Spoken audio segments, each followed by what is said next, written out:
information, whether it is these apples or limes or whatever you've got in the center, put in glass, put in water in glass, see through, around, whether it's that and what the information and mysteries that that shows you.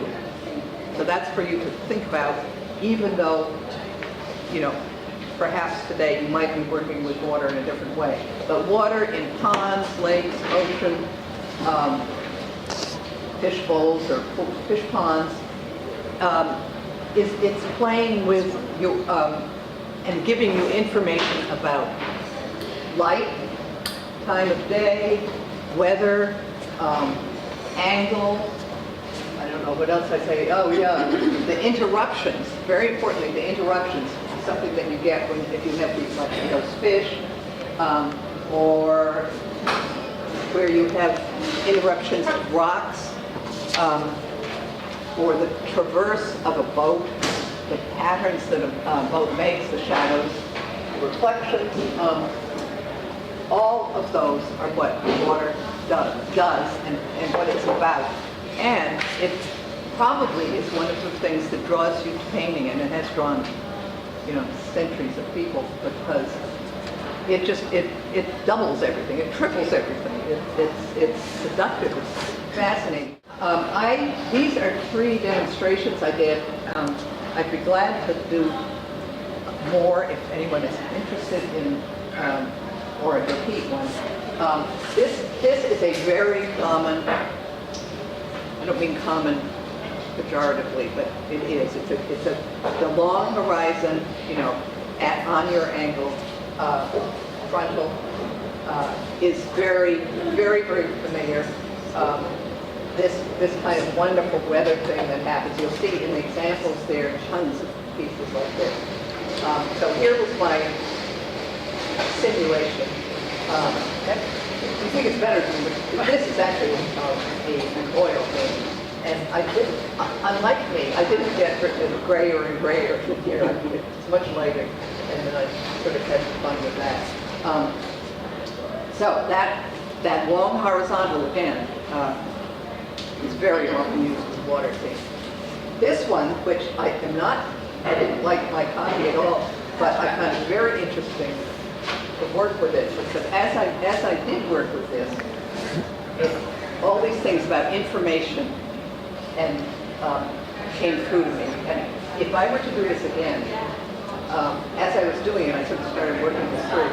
I would not necessarily exaggerate, but I would simplify for the things that are kind of beguiling, that pull your eye.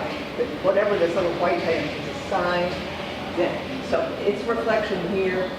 These very interesting. The pinkish chunks of trees, a pole of some sort, all are information again about things that are on the shore that are reflected. And that's really what it begins, you know, as I started doing it, I thought, that's really the whole point about this, is these wonderful little things. And the lighter part would be the sky up here. So down here, you're going to see pure sky. Probably there was a lot of foliage here. So it remains dark. Anyway, that just showed me how, as I painted it, I had to work through certain things, and were I to do it again, I would simplify it very much. And actually, this is, I did do a series, many pond things, and they all are much more simplified. And that's, so I wasn't, as I was doing it, I was sort of dutifully going back and forth, and I didn't make my own editing, which I think would have improved it. These, I'm sure, you know, there's Joseph Raphael, a whole book of them over there. Many of you probably know him. Margetta, if you pull that up. He does these luscious color, edible, beautiful bright color, over and over, fish in water. And ponds, etc. And so this was just a pond that I photographed, and very much fun working around those fish. In a photograph situation, it freezes you, it freezes it, seeing for you, because there are these complicated things. However, if you want to work on one, you could easily just work this out in your head with the stones beneath it and the tone that sets off the fish and also includes them in water. So those are some attitudes about water that I did. I put up this Jane Wilson called Surf and Fog, just to show what can happen when you just take it, it's this taken here, take it all the way with the simplification, generalizing, and it probably is not that inaccurate, actually, even though it's very, very, abstract, simplified, it's a sort of pattern thing. But for information, the pinkish of the sky coming through the surf, somewhere there's the land line, maybe or maybe not. Maybe that's the curve of the wave. But that, again, is, getting the information, filtering it through you, and putting it back out for your viewer, which is what everything you're doing in painting anyway, is filtering it right through you. So there we are. Here's another type of the long horizontal with the play of the sky into the water, a few hard notes, but a lot of loose stuff. So these are some water. It's hard with landscape not to talk about the sky and water, with water, because there it is. And it is very often, whatever's going on in the sky, this would be a prime example, what's happening in the sky is happening in water, particularly when you have a long expanse of fairly placid water. So when you look at this, there's really a lot of really tiny ripple and changes of light. All of these, as I did every one of these little demonstrations for myself, it just confirmed to me that everything is about looking. It's because at first I might not see some of these things. And I was talking to Amy earlier, who went out last week to this little site that I mentioned down at the end of Madison, which is a very unprepossessing scene. You sit down and you think, there's not a lot here. Except, as we were saying, a lot of trash in the water, partly because of all the runoff we have had. It's just unbelievable. Plastic bottles, trunks of trees, garbage. But you peel that all out and you get something else. And remember the people, the masters of water, whether it's Sargent or Homer, what they have isolated for us in one of their wonderful paintings, the Venice, looking through a little alley and the steps reflected into the canals. That it probably was not a very productive site. It could have been the thing where somebody would have said in Sargent, "You're going to paint this? Wait a minute, what's there? What is there?" What did he find there? He found this miracle of information and the light and the past reflected buildings or whatever, or whatever it was. But if you go down to the marina, which we might have, or maybe will, you can look at a lot of places there that are just, you think, what is there really here? And it takes that focusing, sometimes truly focusing zooming in, and suddenly you see the wonderful, don't have a good picture right here, the reflected boat, or the mast, or this kind of informational thing that doesn't appear to you right away, and then it becomes another kind of scene. So that's why talking about water, yes. I want to ask, why would you simplify that? Why? How would you simplify? I think you can see I obscured a lot more of the light here. I think just that light that comes through from the sky into here is probably one of the more compelling parts. Plus these, which I kind of got, but I have too much going on. I need to, you could simplify it very quickly, probably, by laying, glazing it and actually getting it darker. I think I was bending over backwards. This is all actually, I to me, love it. oh, it's nice, good taste. actually, I partly put it off as a confessional piece. That, I could just, it took me a long time to get, and then I didn't do it exactly, to get to where I thought I wanted to go. And I think I was bending over backwards, not to darken it too much. Because to me that would be a temptation. And it's about the reflections in the water, and it's not, if you darken it, it would pop up the lily pads, and then it would be about lily pads. Well, that's true. In here you get this whole filigree, very pronounced. Yeah, it is. Well, I think it might be. I don't remember where this is.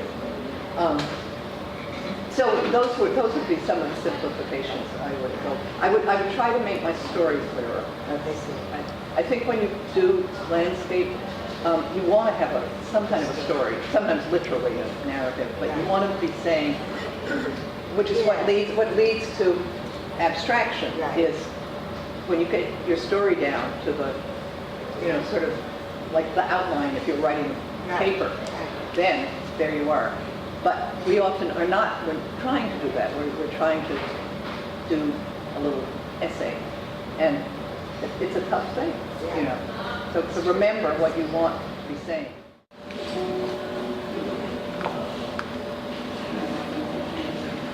Now, if you were outdoors doing this, one of the things, as we all know about Winslow Homer, he just looked and looked and looked. He sat there on the rocks with spray in his face, just looking. And if you do watch repeated phenomenon of surf coming in, the rocks stay there. Certain things that before the tide totally turns are going to have to pertain right through. The surf's going to come in. It's going to spray up in a certain way. It's going to pool out. It's going to come in. So you can do a lot of observation. All right, this is a way I might do this. Here's the sky up here. I'm going to wet all of this. What kind of paper is This is Arches, cold press, 300. And it isn't brand new, so I have been finding, I think we talked about, or somebody, maybe it's just me and someone else. So I'm going to just sort of come from the top down. And a nice thing about this is I have no idea what the colors are. So I can do whatever I want. That is a black and white. Yeah, it's a black and white picture. Could be a colored picture almost, because the little greens in there have to break. All right. Now,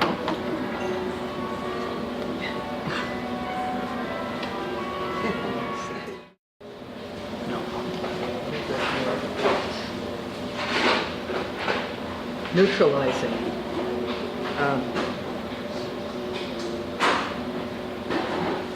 With surf, I would probably use quite a bit of removal, which I'll do as I go forward.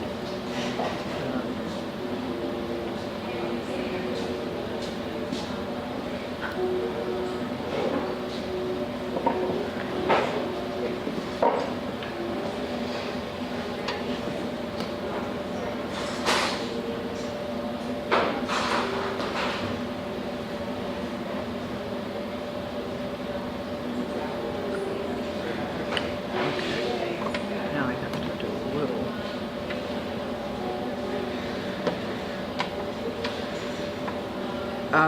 Some of you with spray might use Frisket.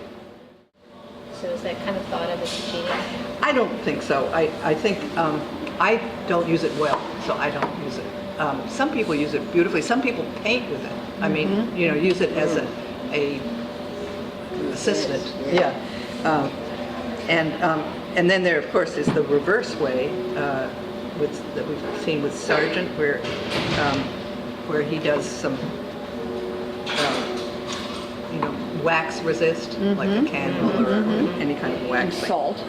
And then there's salt, which probably a good idea. I might have done a little salt thing, but I'm just going to try to do at least for me, I know some people, wireless instructors who are able to do a beautiful 2-hour demo and it's all very perfect. I mean, mine are almost always very fast, and they may benefit from that sometimes or suffer from that. So I'm trying to just put down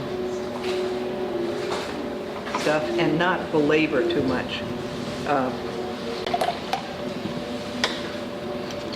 Now, these two brushes, the wonderful removal brushes, and I think I'll start with this. I'm also going to start with pushing up a little more. I should have done this a little earlier, but maybe not.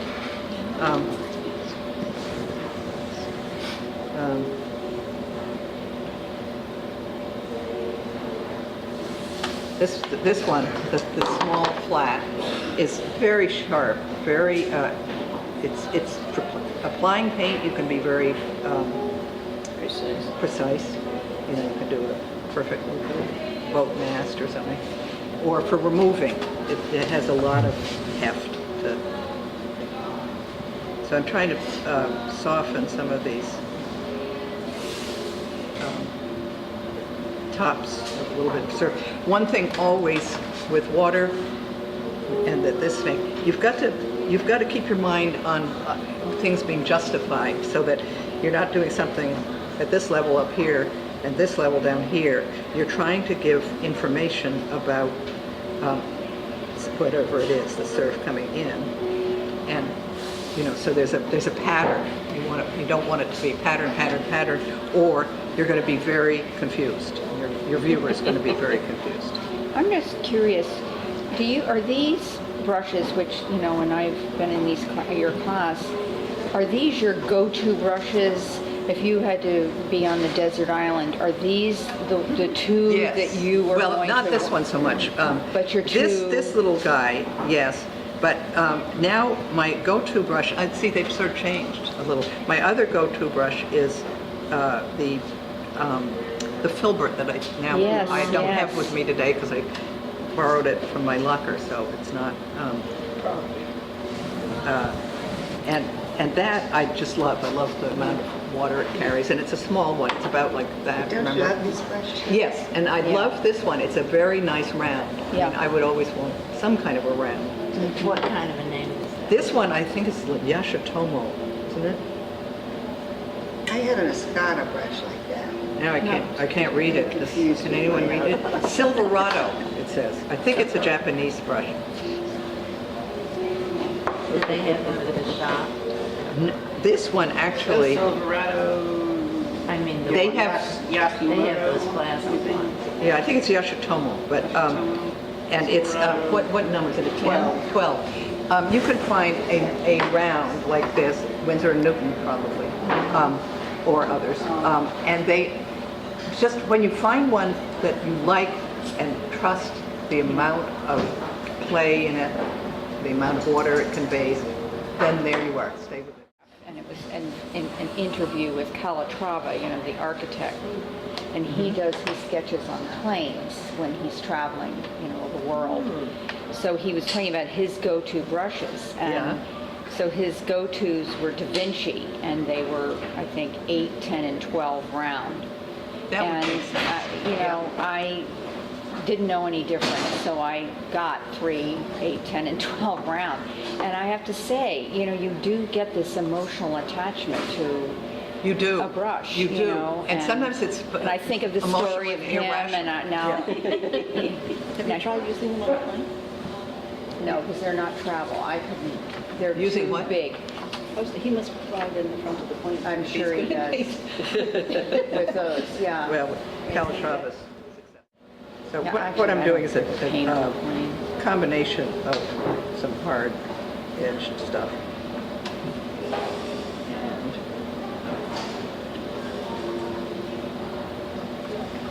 And That's how you really put your splashes. some of that. Now, when I get here, I think I'll just have to pull it out. Most things have, you know, no real meaning at this point until you get those rocks in there. Because that, what is in the water is going to be what makes sense of the water. So you would never think of doing the rocks first and then putting the water?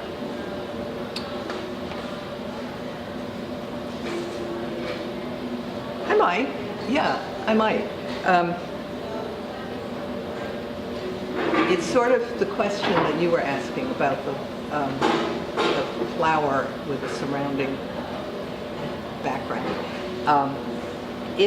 I guess I would, my thought is if you do sort of come from around it, it's going to be more as though it grew out of it, sort of. But I think definitely you could do it. There's no reason not to.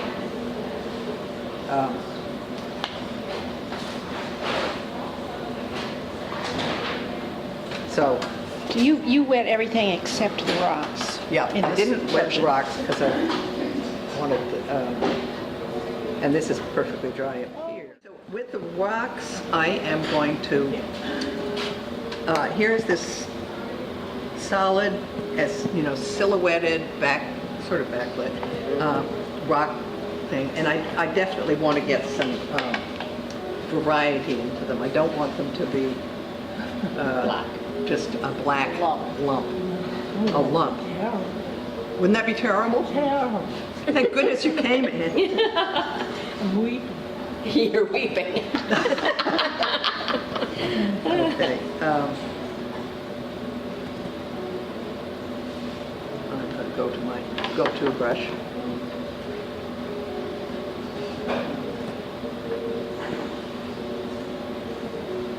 And, you know, actually, this is so good that this is, whether it's black and white really, or it's just the color. Is it black and white really? Or is this a Yeah, subtly colored? no, it's Okay. it's black and white. I think the subtlety comes from my probably printing it with a color setting, even though it's black and white. In terms of how deep it is. I'm going to probably go back and put some stronger things on that. And that's the way you did those rocks over there that are on the top of the demo dam. Down here, Yeah. probably, yes. So now I'm going to do this splattering stuff a little bit, maybe a tiny bit of sort of filigree here.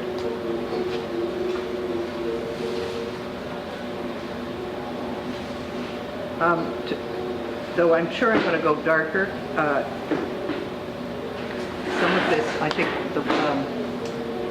I'm trying to keep it as light as I can because I'm wary of going too dark.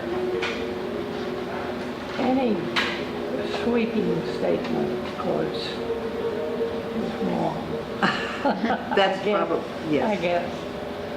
But yeah. saying that some standard is correct, whatever that may be, and it's what is next to it that makes it more so or less so. True. Totally true. Absolutely true. And always a good thing to remember as you're creating painting, because the things will just come together. I mean, if you get that contrast at some point, it's the contrast that does it. And the contrast might be much more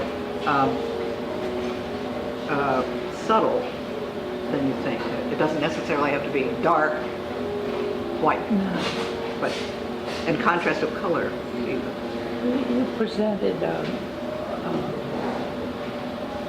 little girl sitting on a rock. I don't know, it's a nymph painting or whatever it was, but it was very delicate and very sweet. Uh-huh. And I would have said she was sitting there in a skin color. Yeah. And everyone else painted her. She was every color of the rainbow. And rightfully so. Yeah. But it was what she was put next to. Right.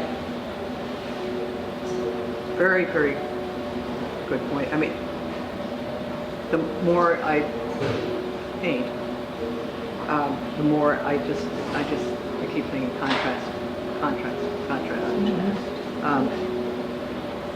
So what a lot of the painters did Yeah, wasn't so great. right there you are. I mean, Hello? they were painting what they saw. Yes, right. Okay, so I'm creating all this little filigree. And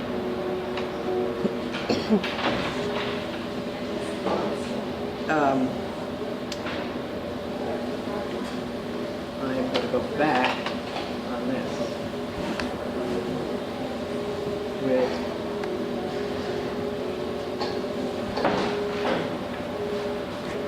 I'm going to say this and then I'm going to probably not do it, but rocks often risk being doughy. You have to kind of analyze the cut, you know, whether it's sheared off from generations and centuries of glacial things, or what, you know, the nature of rock. Is that Payne's Gray? No, because I don't have Payne's Gray. It is Perylene green and brown, and a little bit of Carbazole violet. And that does create a neutral. You've got a green and a purple, you know, red and blue. So, oh, look at that interesting business. Now that, to a certain degree, is the craziness of the paper. That it's sort of, it's an inconsistency because of the time, and some of the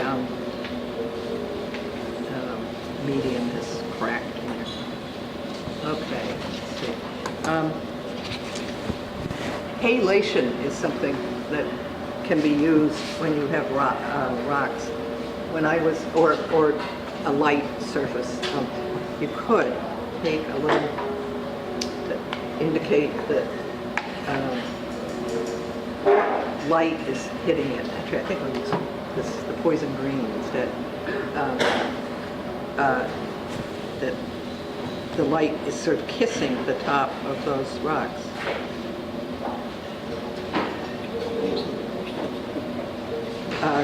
Phthalo yellow-green, precise.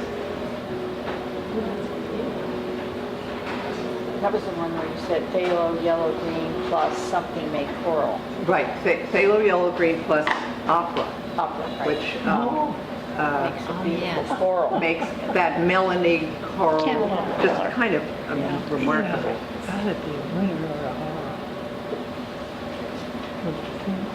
It's gotta be what?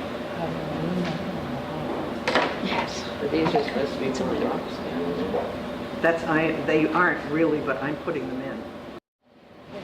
He took from Dean Stanball. Did you ever take from him? He was very strict. This is, again, going to be one of my But then quick demonstrations, or else we'll never do anything else. Did you? Now, except what hasn't been done, the sky is inadequate. I'm going to put another wash over it. Isn't that a great story, man? I love hearing that. Nick adored it. He was a real mentor for Nick. Unbelievable. Yeah, we had one of his paintings with Sandy Davis later, much later after he had died. But we have it up in Maine, and it's very This is Hopper-like. sort of, I consider this a His cloud own- bank. Very interesting. And Isn't it a great memory that you have that he was at the house? Sandy, well, Sandy. back to that Sandy contrast, or there's a Sandy contrast Larson. going Yeah, it has to be a cloud bank because otherwise it'd be a tidal wave. Take lessons from I know, Sandy and we don't Larson. want that. A Not tsunami. lessons, but, in other words, you painted Yes. fatigues, yeah. Yeah, that's what we This is probably still wet, so Dean if this Stanball, and then Sandy picks took up, I don't over. know. But it wasn't there. All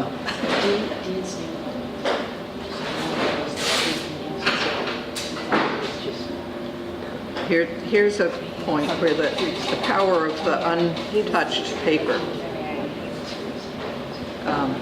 This is, No, I bet it was This is adorable. It's not as wonderful as her Sue's picture, but it's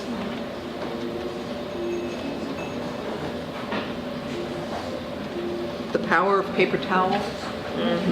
Even more, as you probably know, the power of Kleenex. It gives you a different kind of thing. Now one more touch. And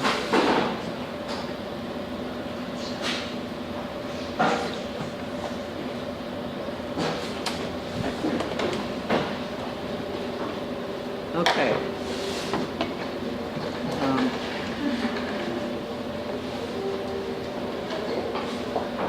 I have done so much less removal than is my, isn't it?